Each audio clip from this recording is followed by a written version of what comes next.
And as we mentioned, that early voting will end tomorrow, but already more than 14% of registered voters across the state have already cast those ballots. And some rural areas are also seeing a record number of voters.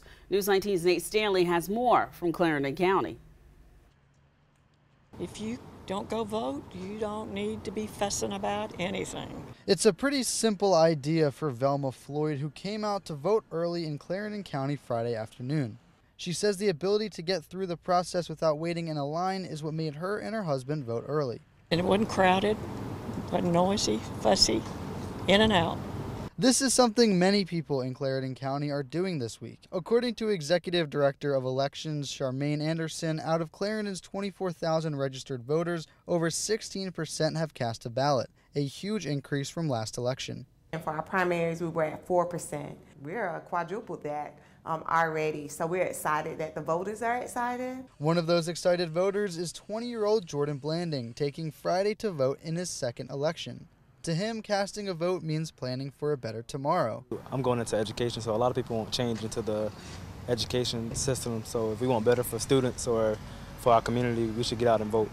For Liz Brockington, with her son Mason visiting from college this week, coming to vote before Tuesday, well, it just made sense. It's easier for kids that are in school, but it's also easier for work because sometimes I leave for work at 7, so it would have been hard for me to vote. Anderson says part of the record high turnout is thanks to drive-through voting, where so far over 500 voters have cast a ballot. We are able to offer that to our elderly citizens as well as our disabled citizens. And just those who, just can't stand up for a long amount of time. Ruth Mae Pearson chose to utilize drive-through voting Friday. At 66 and recently suffering a spinal injury, she worried about having to stand in that long line on Election Day. Because a lot of people, they got, a handicap problem, so it's good.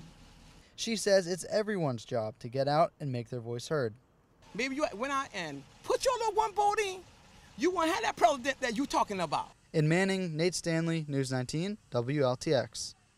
And Clarendon's early voting center is located at the County Administration Building. Now, you can find detailed information on the election on our website, WLTX.com. You can also text the word VOTE to 803-776-9508, and we will send you our voting guide right to your phone. Again, text the word VOTE to 803-776-9508.